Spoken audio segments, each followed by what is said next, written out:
Kevin and I talked earlier in the week, which is why we definitely wanted you to be here today, because there were headlines that went out when the Grammy nominations came out that there were, for the first time since I think 1997, there were no white males recognized or nominated for Record of the Year.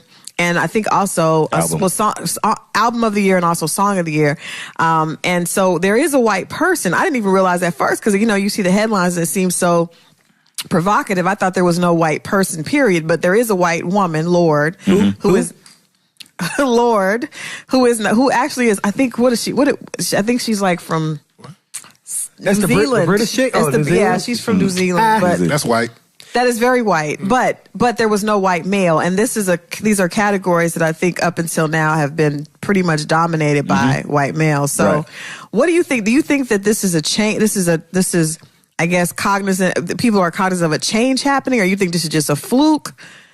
You know, the thing is, right? I'm a governor for the Grammys for the Atlanta chapter, and so I'm kind of like on the front lines of seeing all of this come out, and understanding that at the end of the day, when it comes to the Recording Academy, they want to know, after the show was done, you know, January 29th or whenever it's going to be, did they get it right? Right? That's always the question. Did they get it right? You know, those times where, you know, that artist won or that person won and you're like, what the fuck? Like, where did they come from? Right? But you look at this time right now and you look at how, you know, how we talked about how Atlanta is shaping the music industry, how hip hop has transformed and birthed trap, and how trap has transcended, and how streaming and everything about music right now is so urbanly influenced that it's no doubt that we're dominating in the type of music that we're creating. Yeah. It's just, you know, it's just rising above some of the other genres. And I'm like, shit, we're getting it right now. You know what I mean? And we're the ones that are casting the votes, though, right? But here's the thing about the Grammys, right? I mean, a lot of people get frustrated about how it works. And just to break it down really quick, you have a certain set of processes. The first process is that anybody can nominate. You know, if you're part of the Recording Academy and you paid your $100 dues and you have, you know, the right qualifications to become a member, then you can nominate anybody to be on any category for any Grammy, right?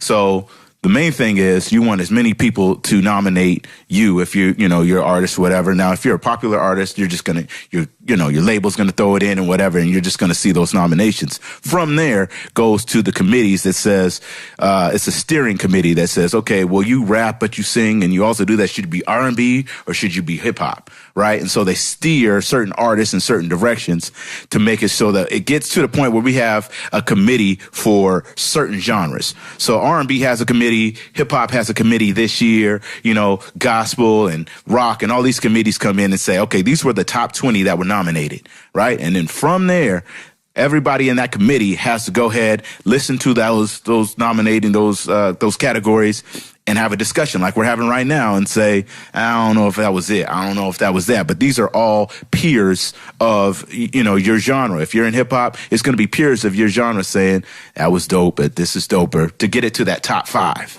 And once you get it to that top 5, they vote on it, they get it to that top 5, and then they send it back to the voting members all across the nation, and those top 5 become that top 1. And so at the end of the day, you see that when it comes down to it, it's still going to be peer to peer. Right. You know what I mean? And hopefully this year we understand that, you know, musicians are musicians, and if you have an open mind, you're going to understand that if you don't like hip hop, if you don't like rap, if you don't like some of these genres that are at the top of the categories now, you can still understand that there's some really great music there, and you should probably fuck with it. Yeah. So hopefully, you know, January 28th, it'll show some really great things, and it's in New York, and so it's going to be completely different.